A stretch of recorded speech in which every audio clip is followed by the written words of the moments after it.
reminded you that you are perfect, would you argue me down or step into your perfection? Welcome to Perfect Mode, where there are no excuses, no expectations, and we explore the world without limitations. I'm JClay, rapper and spiritual teacher, with my co-host Troy Washington, your friendly neighborhood realtor. Let's be real, so let's be perfect. Everything, anything, plenty things, perfect. Everything, anything, plenty things, perfect mode. Everything, anything, plenty things, perfect mode.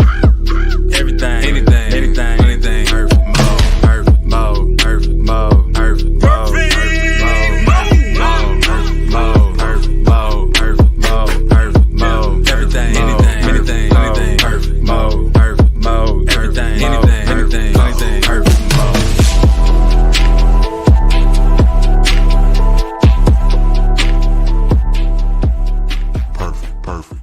Perfect.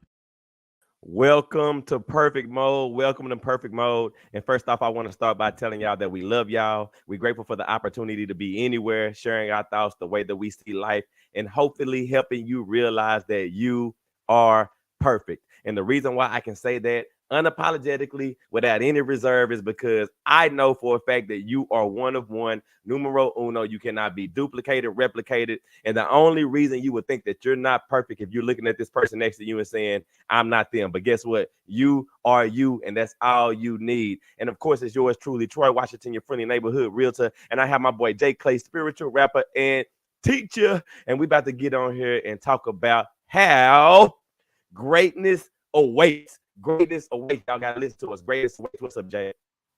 Yeah. What's up, man? Happy Sunday to all my perfect people in perfect land, doing all the perfect things, just recognizing who we are, recognizing the perfection we all have, and just how intertwined we are. And yeah, just remember too, with Perfect Mode, this is an open forum. So anything we talk about, we want you to comment on. We want you to share your wisdom, because not only will it help us, it'll help everyone watching, and help the world. It's a beautiful ripple effect.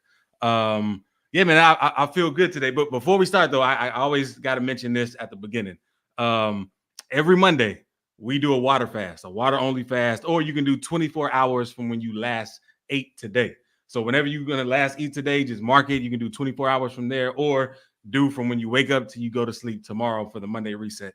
Water only, no lemon in the water, no none of that. I mean, if you have like dietary needs you believe you need, don't let us stop you from doing that. But I definitely will challenge you to explore just water only, and but do it in a upbeat way, not in an upbeat way, not a way that like, oh, I'm fasting, I don't have any energy. Like, no, don't even tell anybody. Just be free, and feel the feelings of it. But yeah, go ahead. Real talk. Now, I co-sign that, and I'm glad that you actually pointed it out that way. You know, this is not to it's never meant to be a hindrance on your life. You know what I mean? And I love the fact of reset. And when I think about reset, it's kind of like starting over. So you know, do what makes it easy for you. Do it where it makes it achievable for you. So that way, you know, you can go into your week in a way that's free and happy and joyous. So, but you know, to the topic, man, I can honestly tell you, when I saw greatness awaits, it's a lot of things popped up in my head. Now, funny enough, I had a crazy weekend, which I'll tell you about in this, because I know that I can make the correlation. But yeah, greatness awaits. It was a couple things that came to my mind. Why am I not great right now? And you know, what am I waiting for it to go and make whatever this is happen? But you know, what were your thoughts whenever you know, when you came up with the topic greatness awaits? Yeah. So my thoughts is, it's kind of along the lines of always be prepared for greatness. You know, like a lot of times people try to be prepared for the worst possible thing. And if I'm being honest, I don't know if I've ever experienced the worst possible situations, but I've had a lot of situations where it was better than I thought it could be. And it's almost in a sense like sometimes I wasn't even prepared for things to go that well. And then when it does, it's like, oh man, I gotta figure this out. Now I gotta do this. I gotta try to take advantage of this. And when honestly, we should be prepared for the best. I mean, that's what this is all about. Like we are being our best selves. We are recognizing our perfection without any limitations being placed on ourselves. And so like I was thinking along that lines, and it just popped in like greatness awaits. And it's like, well, what is it waiting on? It's waiting on us. But yeah, go ahead. Yeah. So I'm gonna ask for you to bear with me just a little bit because I want to kind of bring you into my yesterday and why I think this plays a big part in it, right? So for those that don't know, I coach. I coach kids in basketball and other sports as well. But yesterday this weekend actually was championship and playoff weekend. And so during this season, the team that we ended up playing yesterday, one of them at least, was a team that beat us twice this season. And then another team that we played yesterday was a team that we beat twice this season. But needless to say, both games didn't go according to what we thought. And the reason why I'm saying that specifically is because I like the way that you pointed out that some things don't always go according to the way that you think, and sometimes they can be even better if you allow that to be the case. But not only that, even when it does not turn out to be better based off of your own observation, doesn't mean that there is not greatness around the corner from you. And so let me tell you what happened, right? So yesterday in my last game, which was the semifinals for us to make it to the championship game. Now, mind you, we played this team twice already and they spanked our booties, right? And I have a kid on my team who he's growing. He has some maturing to do when it comes to getting control of his emotions, which I think that we all do in specific aspects. So I don't hold him any more accountable than me losing my temper if something was to happen that I wasn't necessarily prepared for, me being ready for my greatness, being able to overcome whatever's in front of me.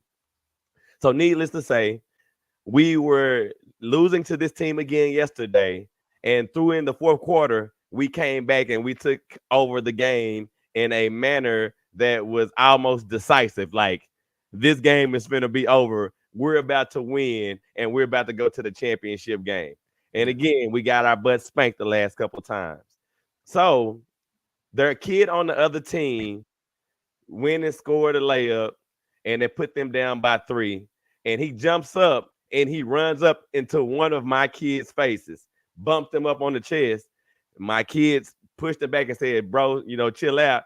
And then he bumped up into my kid again, and then my kid threw hands on it, right? In this moment, parents of that kid ran out on the court to fight my kid. And then, of course, the parents on my team run out to defend my kid because they were not going to let an adult fight a kid. Now, what ends up happening is we were winning the game. It was 50 seconds left when this happened. And because parents ran onto the court, game over. Nobody wins. And not only that, the other semifinal game that was happening at the same time, a couple courts over, a similar situation happened and they canceled it. So no championship game. Now, had that not happened with 50 seconds left, because the other game had already ended in the first half, we would have been champions right after that. After getting spanked all of that time. And you can imagine how defeated the kids were when that happened. Disappointed, the one kid disappointed in himself because of him losing his cool. My other kids disappointed because we didn't get to play in that championship game. But the beauty of it for me was that I got to show them what was to come. I got to paint a picture of what happened, where we came from, and what we should be prepared for later. And what's even greater is they got it. You get what I'm saying? I let them know that, look, we worked the entire season, not only to beat this team, but to beat everybody. And all we have to do is continue to keep these same habits and keep a forward mentality, and we see these same people again and do the exact same thing. But again, I can see how in a moment when the tears started to flow, they thought that was the end of the world. You get what I'm saying? And I think that's when I think about greatness awaiting, I always think about how we allow small things that are in front of us to hinder what's to come for us in the future. And not only that, once you deem that this is not something that's going to happen for you, you walk the pathway of losing your greatness. Go ahead, Jay. Yeah, and it really is as simple as that. Like, greatness awaits. And then if you start to instantly believe that it doesn't, it's not going to. Like, you're then preparing yourself for a life that you prepared yourself for. You know what I mean? Like, by not preparing for that greatness. And similarly too, like to the story you shared in many ways. So I went home to Chicago this weekend for a funeral. And last week it was some family stuff going on, people making decisions, people in that their highest. And shout out to my older sister. Shout out. Sometimes she dramatizes things in her mind, and like, I can't believe this. This is gonna be terrible. This is gonna be, I don't know how we're gonna make it through it. Like, all of this stuff, and I'm like, why would you even believe that? Like, just chill. Everything always works out. It's always gonna be fine. And what happened? Everything worked out. Everything was fine. And we were talking after the funeral. She was kind of just saying, like, man, I can't really, but I can't believe we made it this far, like, through all of this. I'm like, what do you mean? There was no challenges. There was nothing. Like, it was ease all the way through. And in a sense, we were both right. Like, the story you create in your own mind is the story that's going to play out. So for her, it was a challenging week. We had to get from A to B. For me, it was ease. It's like, we're here. We're all safe. We're good. We're gonna be all right. It's gonna be fine. Family's gonna come together. People are gonna see each other who haven't seen each other before. It's gonna be smiles and laughs and all of that. And it was all of that. And just to keep that in mind, like, the greatness that you set for yourself is the greatness that awaits. Even if that greatness could be turmoil. You know what I mean? Like some people do see turmoil as great, but the intention that you set in this moment will dictate the next moment and the next and the next. So no, and I agree, and I'm glad again that you specifically say that some people do like to have situations that are oppositional. Like, they like to be in the thick of opposition all the time, and if that's what you're looking for, then cool, you're going to get that. But even to the point that, when you were saying that you can determine, the outcome just based off how you move. And I'm going to give you another scenario, because I told you it was 2 games yesterday. In the first game, and I'll start by telling you, I stopped my kids after the first quarter, and I apologize to my kids, and I'm going to tell you the reason why. In the first game, we were playing the game, and the referee was literally letting the other team maul my team, like, for real. So much so that even the other coaches saw it, and they were like, dang, it's kind of crazy. So I yelled at the ref, and I was like, hey, man, how come you not calling fouls? Or why is that not a foul? And he kind of got back with me and was like, because I didn't call it. So you can already see that there was a bit of a tension building up. Now, this is to your point, and I'm going to tell you the outcome, but this is to your point. There's no longer a game going on. So I cannot focus on the greatness that awaits me because I'm focused on the opposition. Yeah. I want to be right so much that I'm losing sight of what the goal is. So I'm screaming, like, we need 2 refs. Normally in a playoff game, they have 2 refs. And so they went and got another ref, right? Now, this is what's crazy about it. The energy that Troy Washington has is all the way effed up in the first quarter because I see that he's not calling it right. Yeah. And I'm fighting for somebody else to come help us. And they get somebody, bro, and this is no exaggeration. The guy who they sent over to ref was drunk. You can smell the alcohol. He was literally drunk. His shirt was untucked. He wasn't even all the way woke. So all the parents are looking like, who is this? Parents on both sides. Even the other coach is like, what's going on? Like, why is this drunk dude over here reffing our kids, right? But again, I'm going to say this is the energy that I brought. I'm screaming for something maybe they didn't have, but I brought this whole scenario onto myself, right? Yeah. And then not only that, now again, the intentions, the greatness that we're wanting is to win the game so we can advance to the semifinals, right? And this is all the first quarter. And so I had to take a breather myself. And I had to say, you know what? You're not focused on what you're supposed to focus on. So I called a timeout and I pulled my kids in and I said, hey, I want to tell y'all something, because they were starting to get upset too at every call. They were starting to see what was going on. So I can see how that kind of just translated to everybody, the parents. So I pulled my boys and I said, hey, let me tell y'all something. First, our coach wants to apologize. I said, things are not looking the way that I want them to look. And so I'm acting out of character. And I said, I can't expect y'all to go out there and be mature and handle things in an appropriate way if I don't know how to control myself, period. And I said, I admit I'm a little emotional because of the high stakes of the game. But nonetheless, how good are we? How great are we? What can we do if we go out there and not worry about nobody except for our game? And they were like, we're great. We can go out there and win. And I said, so this is what we're going to do. Going forward, I'm not going to say anything about the refs, and I don't want y'all to go and say anything about the refs. I want y'all to go and play y'all's game, and we're going to let the chips fall where they are. But the reality of it is, we're the best team here. Let's go play like it. And what ends up happening is my team calmed down. I calmed down. My parents calmed down. The other team's coach was experiencing the same thing that I was experiencing, but they never calmed down. And slowly but surely, the gap and the point started to spread and spread. And their parents were losing it on the sidelines, screaming at the ref. We don't want that ref touching our kids. It was a lot of stuff. But nonetheless, we ended up taking the game 30-17, right? Yeah. And the point here is that I had to remind myself about what was awaiting me if I stayed in the right mindset and showed my kids the exact same thing. But go ahead, Jay.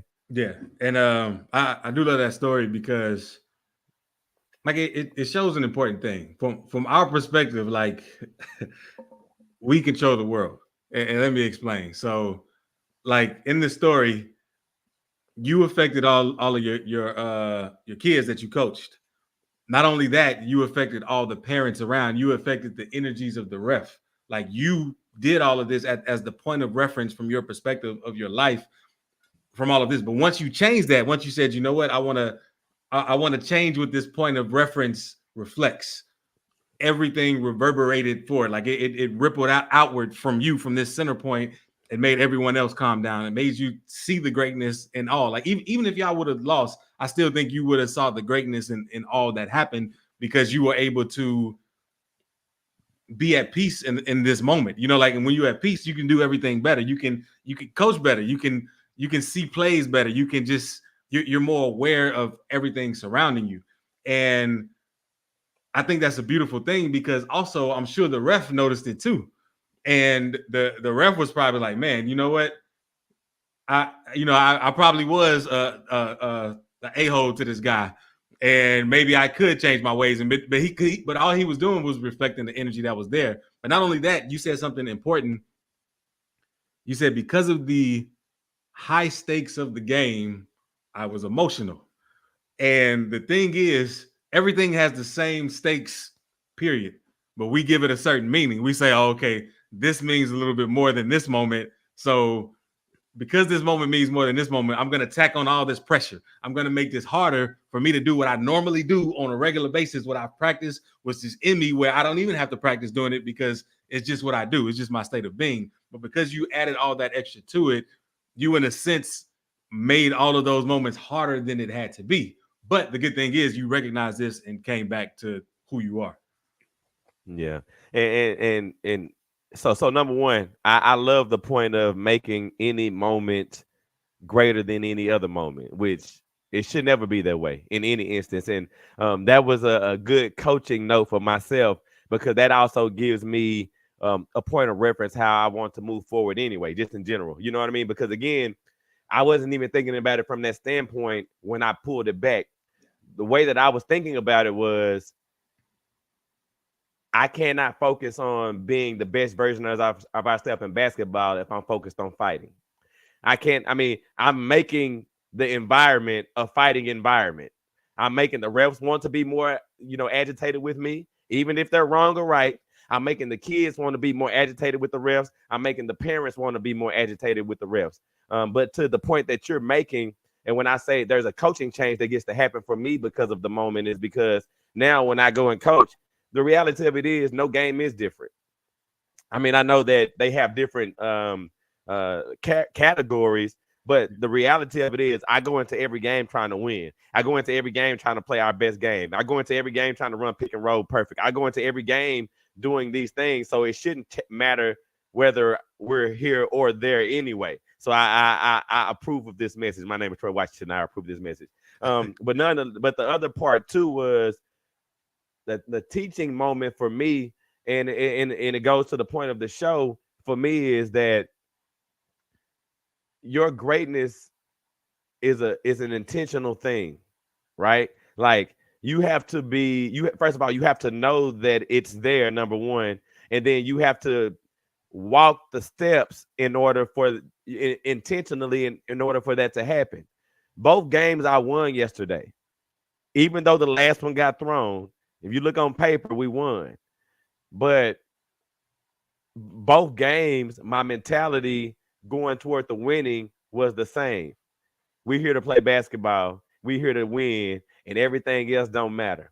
And so that's where I say being intentional has to be the case. And so when I'm talking about us and the greatness that awaits us, number one is recognizing what it is that you really want. Like you can't lose sight of it. There's going to be always a lot of things that's thrown your way. There's going to always be a lot of hurdles that, that could potentially be in front of you. Even in you and your sister situation, like if y'all were trying to achieve the same thing, the difference to me, even though you said y'all both accomplished y'all goal, the difference to me is that you accomplished it in a way that I think that we all would like to. I think even your sister would rather have gone into it peacefully than agitated. But that's because your intentions and the way that you thought about it was set. Go ahead, Jay. Yeah.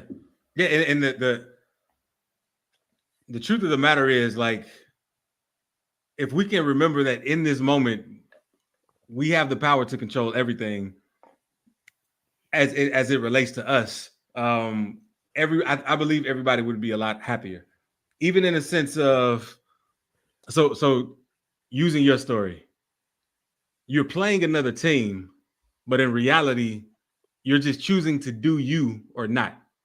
Yeah. And in the beginning, you were choosing not to do you. Like you're this peaceful person. You're this leader. You're this coach. You're showing young men how to be, how to be in certain situations where there's opposition or where there's perceived opposition. And in every case, they're mirroring you. They're doing exactly what you're coaching them to do. Like if you're going to get angry at certain plays, they're going to get angry at certain plays. If you're going to be peaceful, at certain things. And me knowing you, I know your practices are about being composed, about, leaning towards your strengths. And so when that situation happened, you weren't doing that. You were choosing not to be you in that moment. And in a sense, they were all choosing not to be who they actually are. And so it's almost in a sense of to be or not to be yourself or to not be yourself. And no matter the situation, even if it seems like everyone is against you at all moments, stick to being you, and they'll have no choice but to conform to your state of being. Because again, from your perspective, this is your world that you are co-creating. So now I want to touch on co-creating, right? And also bringing it back to the point of it being your world. Yeah. Now, the reality of it is I wanted to win. I wanted to. You could almost pretend that I'm playing a video game with my own players. I'm in control of all the players on the court, and I'm literally standing up at the bench and I'm playing it, right? And I could get frustrated because you ever played a game and you be like, man, the game cheating. Like the game is cheating, right? And my mama used to always tell me when I was a kid, the game ain't cheating, the game can't cheat, boy, quit tripping. Now, I don't want to hear you saying the game cheating. Just control yourself, and then you might can win. And that's how I see it. But when I think about the co-creation of the world, and the point that I want to make is that when you said that you control the entire world, you have the remote control. You literally can you can literally make everybody make you win. You can literally make everybody make you win. Every story that I've ever heard about a championship team in basketball, I'm gonna say specifically because that's what I watch the most. They always say even the 15th man on the court on the team played a role. He never got in the game, but he was the person that whenever LeBron came off to the side and was pissed off and nobody couldn't get him under control, he was the person that said, "Man, I'm your biggest fan. I know you can pull through this." And he gave him that little energy. And so the reason why I point that out is that in a co-creation type of world, in a co-creating type of world, like you have to understand that you have an effect, your effect on the positive outcome is tremendous. It's tremendous. Like if I do not rein myself in, so the kids on the court, TJ, my son, which is the leading point guard of it, he's controlling it himself too. Yeah. And I'm the 15th man on the bench for him. And I'm the person losing it, right? And if I don't rein myself in, he cannot be the best version of himself. He can't. I'm not playing my part. And so coming back to my control and what part I play, and this is for everybody else, and the part that you play, this is the reason why it's so essential that you keep greatness as the primary focal point. Because if you're being the best version of yourself, and we asked this last week, am I really being the best version of myself? If you're being the best version of yourself in this co-creation world, you give everybody around you that's in your immediate vicinity, even people that you never see, the best opportunity to maximize who they are. Go ahead, Jay. Yeah, and I want to break down further about co-creation and what I mean by co-creation, like because yeah, definitely everything you said. And by co-creation, I mean you're creating with God in a sense. Like there's God and there's you. There's nothing else. Like you are part of God. God, you are in God right now for God. And I know like a lot of times people are like, nah, that can't be true. God is not this evil person over here. God is not that. But it's you that's giving the meaning to an evil person. It's you that's giving the meaning to all of this. It's not God, but the God energy, the source energy, the universe, the whole, the oneness is showing you what you already see, what you already believe to be reality. And so to use your example about your son, right? Maybe he noticed that things were getting out of control, that, refs weren't calling things, and maybe he wanted to calm down a bit. And in his reality, he probably gave you some kind of look that you didn't even know, but he knew that, man, if I can get my dad all right, it can get everybody else all right. And so, but he checked himself, and then it kind of, reflected. I don't know if that's the case, but I'm just giving an example. But you picked up on something where, you know what? Let me get back to me. I was in a daze. I was in a dream world where I wasn't me in the situation. Let me get back to who I am. And then that same thing happened. Like the world was reflective of it. Now, in some instances, though, we can lose faith of that co-creation. We can lose faith in God. We can say, okay, this is what I want to experience. God, give me this, give me grace, give me patience, give me all of this. And then all of these situations happen that don't look like what you think they should look like in order for you to be awarded patience, grace, and just all these other things that you say you want, and you doubt it. And you say, what? Man, I wanted this, but I can't get it. So you act out, you lash out, you're ready to fight. And now you're saying, universe, God, oneness, I want to fight. This is what I want. Bring me fights. And so that source energy is like, oh, okay, this is what you want now. Here you go. And so if we can stay mindful of the role we play in the creation of what we experience, we can change everything. But go ahead. No. So to your point about the signaling, and again, I'm gonna point this mug out too, right? I don't know if TJ gave me a signal, right? But what I will tell you is I recognize signals. Even the refs, when me and him was going at it, I could see in him, and I know this might sound crazy to you, bro. He was going at me too, but I can see in him that he didn't want to. You like, I can literally see it, like, but I think, and again, I don't know if he thought he was wrong or not, but you've ever got into it with somebody and you looking at them in their face, you can always sense something. You get what I'm saying? Yeah. And I could actually see, and again, I don't know what the turning point was for me, but like I told you, in the first quarter, I called a timeout and I called my kids in and I told them, hey, coach out of line. I said, even though I feel like the ref is wrong, we're here for something completely different than anything that the ref could ever give me. And so, but I do recall in talking this out, I recall I can see the ref's face even right now in my head. I can see certain people's faces in my head. And it wasn't that those people were against me, but it was kind of like a look of, I don't even know how to describe it, but it was like we were communicating wavelengths. Like, yeah, I know this ain't supposed to be this way.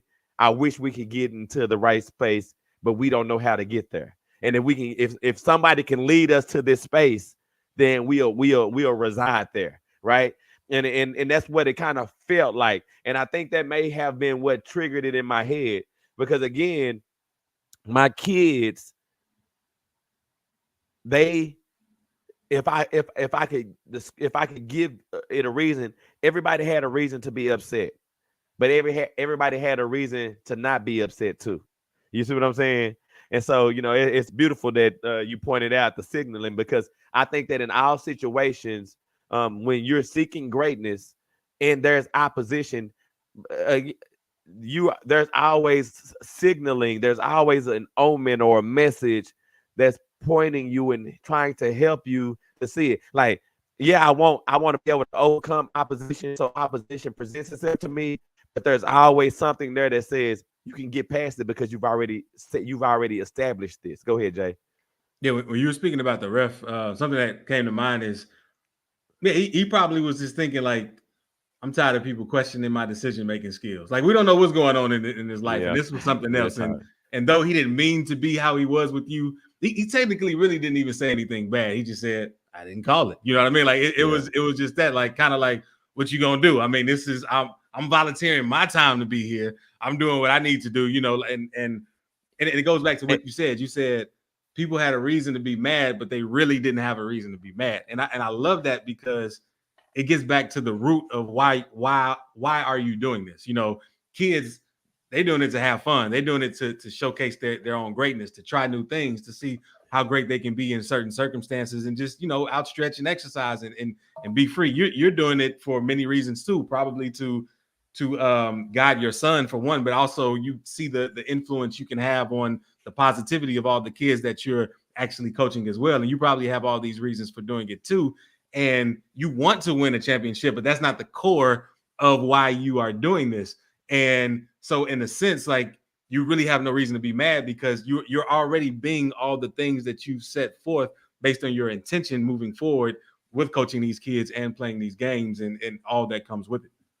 And so too, in the spirit of full disclosure, and the only reason I didn't bring all this up is because I don't want to paint even any more of a picture toward the ref.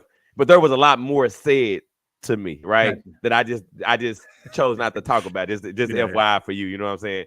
But nonetheless, the point still remains, right? And again, I think that follows in anything that we do.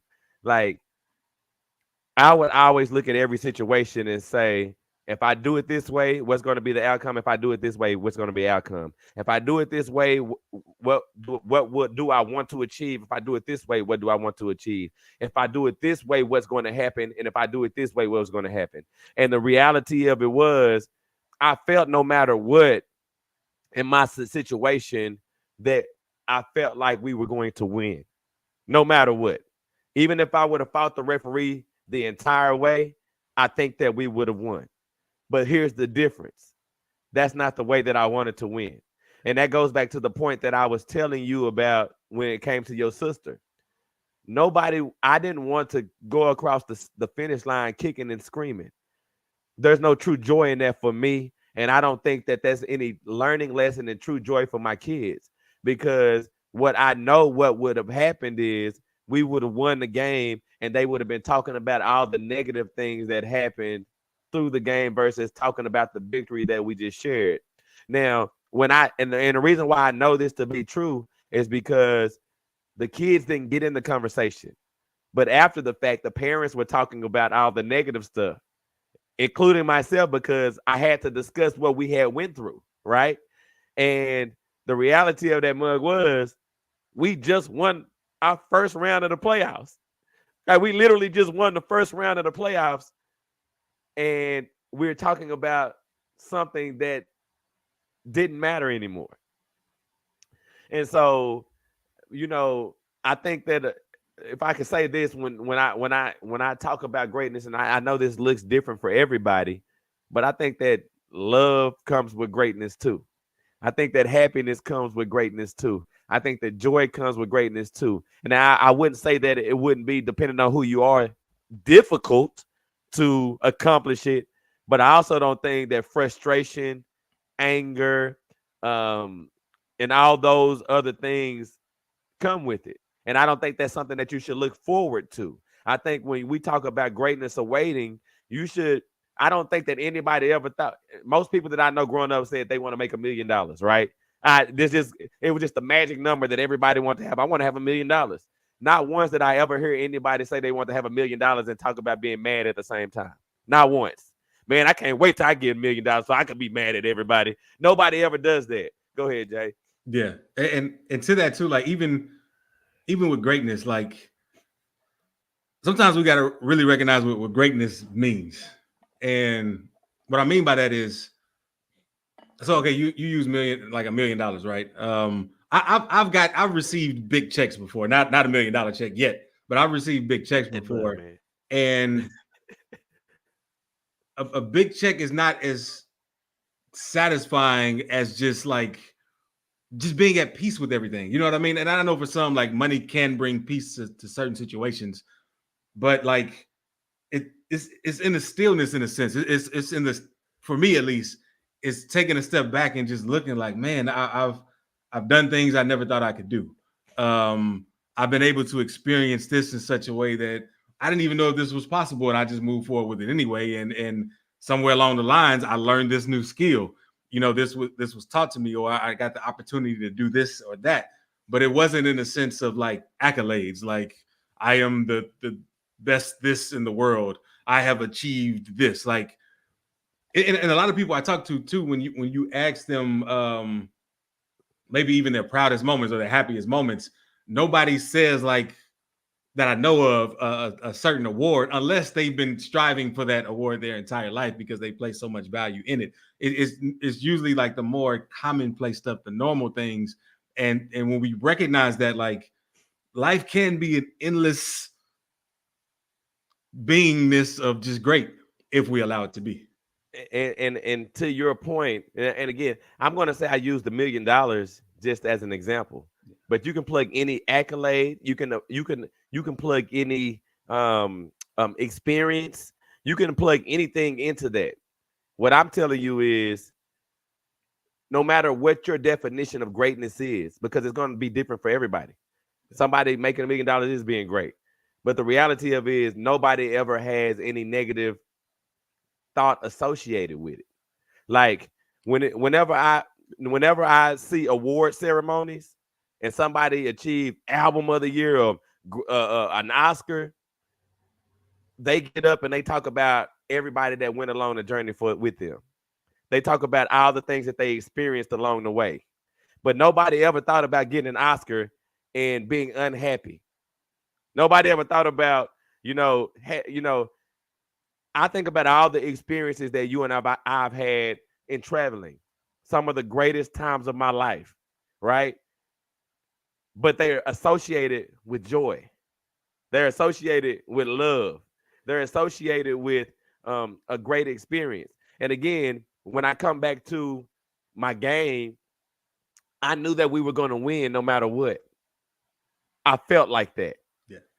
But the greatness was not in the victory for me. The greatness was in everybody feeling a certain way once it was accomplished. Go ahead, Jay. Yeah, and so that's what I mean. So let's bring back like the award example. Like if you're just being great, you're just being you. You're doing the things you do. You're making music, or you're playing sports, whatever you do that people recognize as award winning, and you get an award, you feel great about it. But now let's flip it. Let's say, okay, I want to win this award. I'm everything is contingent upon this award. Well, you're gonna get it. I mean, like with everything, the more you put your focus on something, it's going to happen. Like reality gives to you. It's just what it is. It's very giving, and you're going to receive it. Yet, if that's your single point, like for doing, if that's your reason why for doing something, you're going to get it. You're going to feel great. But after that, then you still feel bad because you're still referencing now this past moment where it's like, will I ever be able to do it again? Will I still be as great? Can I receive another one? What do I do now? Like, what's next? And some people have like what they call that winner's remorse, because you achieved what's considered the highest of the high, but you were so fixated on that you can't move past it, even though it's the past now. It's like what I've defined my life by this thing, by this one event. What am I now? Who am I now? Versus letting that event happen, but just focus on who you are and being great. And I do want to pose this to the audience as well. Like, if you, what is your definition of great, and has it changed throughout time? Like what you thought was great before, is it different? Is it the same? Yeah. So, and I'll say this to your point, right? It's a couple things here, and I don't want to kill our topic, yeah, but I'm gonna say it right. To your point, so number one, let me back up, and I'm gonna go back to the point that I'm making, right? You can plug anything into that. It can be awards, it can be experiences, it could be people. But to me, the one thing that I think about is when anyone thinks, and again, I don't know this to be a fact. This is what I assume, and I hope to assume. I hope this in my world, this is the way that I hope that it is. But through any communication that I've ever had, when greatness is brought up, there is only happiness and joy associated with it. Now, to your point, being singular minded and saying this thing brings me joy, I don't think is ideal. Which I don't know if you're saying that, but what I'm saying is, like, once they get to a point, once they achieve that, and that thing is gone away, they have the greatness remorse, right? Yeah. Because now I'm either making my identity tied to that thing, or I'm not able, or I'm not happy, right? So now my greatness is being minimized because I'm associating my greatness to a specific thing. Now, when I say that I don't want to kill the topic, this is why I'm going to bring everybody back to perfect mode. See, the reality of it is, the show's premise is you are perfect. You are perfect. I would also say you could take perfect out, and I would tell you that you are greatness. You are greatness. Regardless of anything that you ever do, greatness is you. And even with me saying that, I'm going to go back to the point that I was making and saying that there is always the reason why people can't see themselves as perfect, or they can't see themselves as greatness, is because we don't always have the joy, the love, and the happiness that's tied along with it. We don't feel it within ourselves. And so I say that to say that you have to start with you no matter what. It always starts with you. You got to be able to look at yourself and say that, I know that we're saying greatness awaits, but we're talking about things that are outside of you. But I want you to understand that the greatness is already here. You are already great. And there are things that you can add on, like a Lego, that you can stack on top of the greatness to make the imagination that you have come true. But you got to start with you first. Go ahead, Jay. Yeah, I agree. And to what you were saying before, like this event or this thing brings me joy. It's the same thing, but it's a slight change. It will bring me joy. So thinking that like there's a delay between you having joy and then that you will have joy once you have this. And I like what you said, like you're already that greatness, you're already that joy.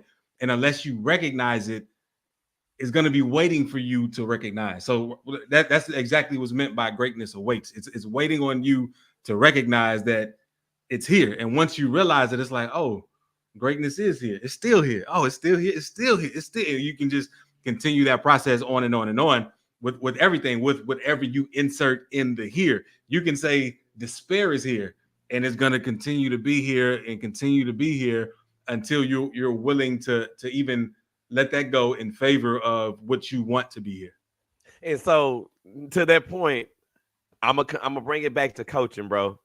And that's one of the things that I love. And so number one, I'm glad that you just said what you said about recognizing that it's already here. And if you don't recognize it, then it's a waiting for you to recognize it. One thing about coaching that I love, bro, is that at the end of the day, no matter if you win or lose, you get to tell a kid that they still a winner. Like you get to always tell them that. And not only that, if you're really coaching your kids, it won't just be lip service, because the reality of it is I can look at every kid and see how they went from one spot to the next throughout the season. I can look and see that in the beginning of the season, you couldn't run down the court. Now, this season, you ran up and down the court 5 times or 2 times or 1 time more than you did before. That's why you're a winner, because based off what you wanted to accomplish, you were able to do it, period. The end score don't mean anything. And so this is where I challenge people outside of coaching.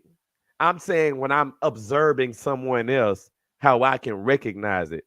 But how often do you observe yourself? How often are you looking at yourself to see how much greater you have become? So you already were great, and there were things that you were trying to stack like Lego blocks, and you are not, you, to your words, you are not recognizing what happened. You're not analyzing this moment. See, I know for a fact how Perfect Mode started. And I realized that it's a blessing that I'm sitting right here today to be able to have this conversation, because I could not have been. So I recognize how much greater I've become in this moment.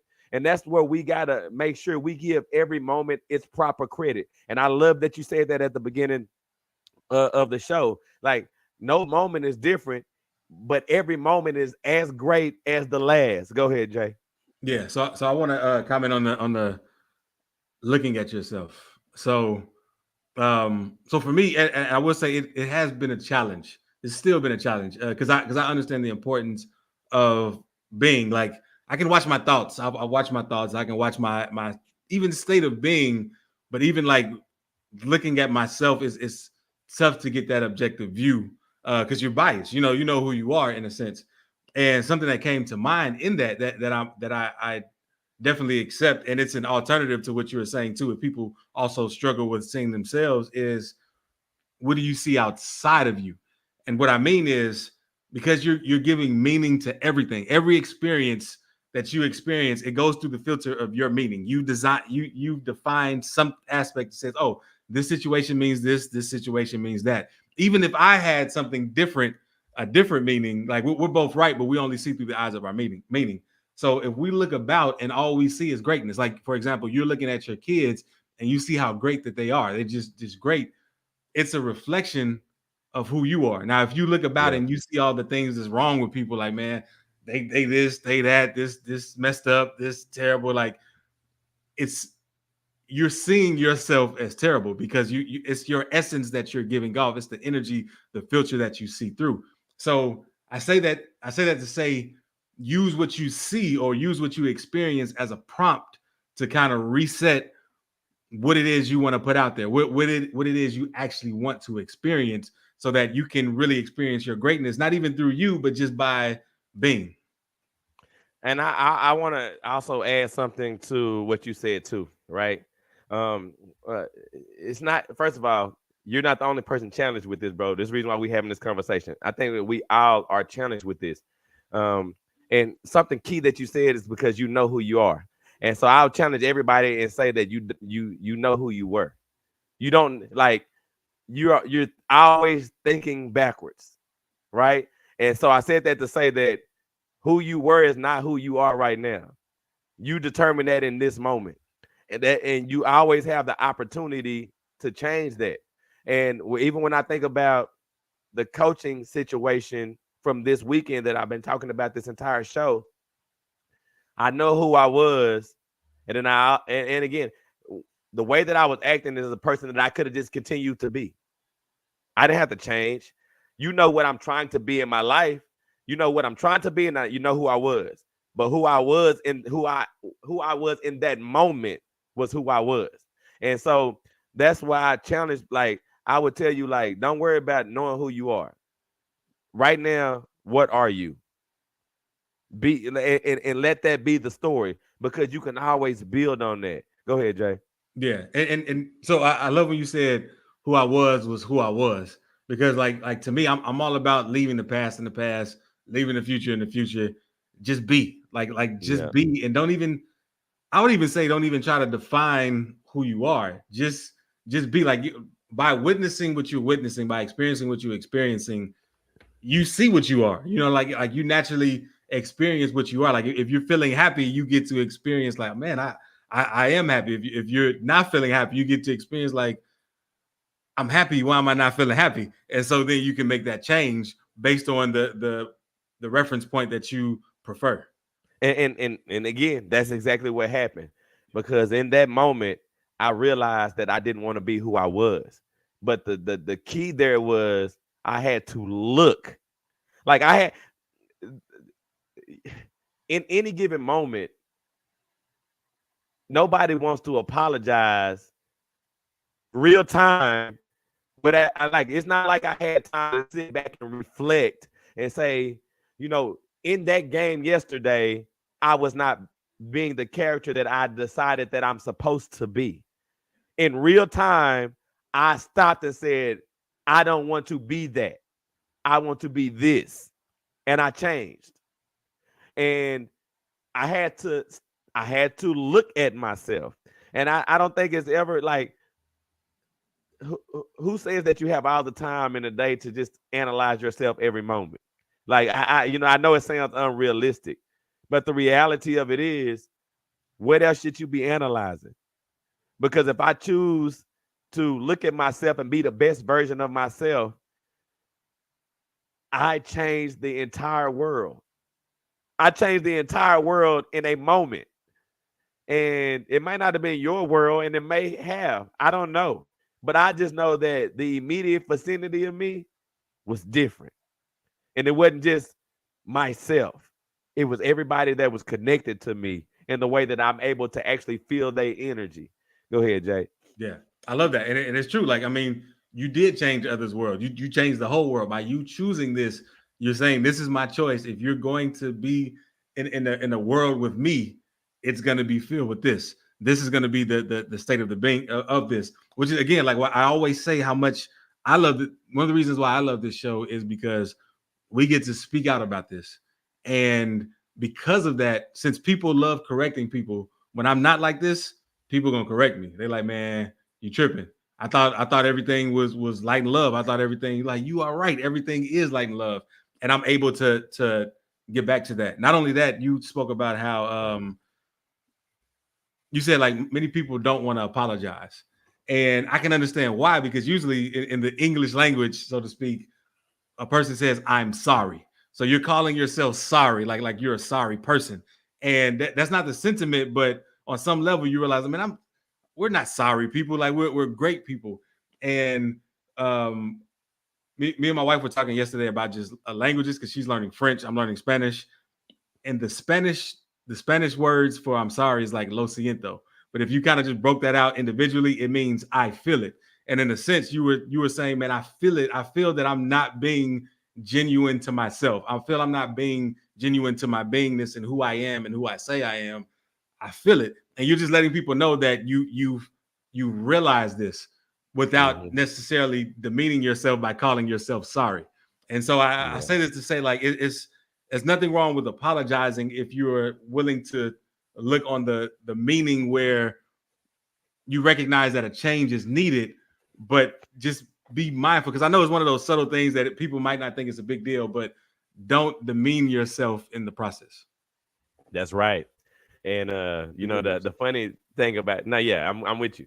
And again, the funny thing about it is, one of the things that you always talk about is the meaning that you get to give words. Like, it's just take control. Just take control of it all. Take control of your awareness of your greatness. Take control of your awareness of where you're headed, but take control of the definitions that you give yourself. Because I get it. And again, and I'm appreciative of us having these kind of conversations, because maybe that's one of the reasons why it was easy for me to do it. It's a lot of dynamics, and the funny thing, this is the cool part. I talked about how I changed my world, and we're talking about the dynamics of why people don't do these type of things, right? But this is a conversation that you and I've had many times before. And who's to say that doesn't play a role in yesterday's conversation as well? And it just goes to show what kind of role that you play in other people's life, even when you're not there. So, again, deciding that you're great, or realizing, number one, not deciding because you're great, whether you decide it or not. Recognizing that you are great, and being aware of your greatness stops you from waiting on it, number one. But number two, once you do it, you change the world, and you make everyone around you better. Go ahead, Jay. Yeah, and real quick, I was thinking, when you said, like, you are great already, a thought that came to mind, like, even though I'm speaking about, happiness and love and light and stuff, there's even greatness in sadness. Like, I mean, like, if you can step outside of it and just look at it, it's like, man, that is great. But the thing is, if we feel we're in that sad state, it's because we're not recognizing the greatness that is. And in a sense of stepping back outside of yourself and observing, which is, what you spoke about before, like just observing yourself, it brings you back to that state where you can recognize the gifts that it brought you, but how it no longer serves you anymore. Like, it was a tool just to get you back to this observant state where you're being how you should be. Yeah, man. So, man, this was it definitely was a dope topic. And I just want to tell everybody that, we appreciate everybody joining us, because without y'all, we wouldn't be here. We definitely would be doing something, but we definitely wouldn't be here. And just to remind everybody that, your input is as important as ours. I think that, and I know that you are perfect. And so any bit of your greatness that you allow me to be a part of, I always welcome, and JClay always welcomes as well. And, we just encourage everybody to take a second and stop and recognize that you are perfect, that you are great, that you are all things. And all you got to do is be open and willing to see it within yourself, and it shall be. And Jay, you can go ahead and take us up out of here, bro. Yeah, everything you said, man. Just remind y'all about the fast tomorrow, 24-hour fast. We get to reset and just, be great. Just be great, even without food. If you found this helpful, be sure to share with someone else that they might find it helpful as well. Be sure to like, subscribe, especially if you're watching this on YouTube and all the places you're watching it. And yeah, just remember, you're a perfect creation made by a perfect creator. So you might as well accept your perfection and enter perfect mode. Yeah. If I reminded you that you are perfect, would you argue me down or step into your perfection? Welcome to Perfect Mode, where there are no excuses, no expectations, and we explore the world without limitations. I'm JClay, rapper, the spiritual teacher, with my co-host Troy Washington, your friendly neighborhood realtor. Let's be real, so let's be perfect. Perfect. Everything, anything, plenty things, perfect.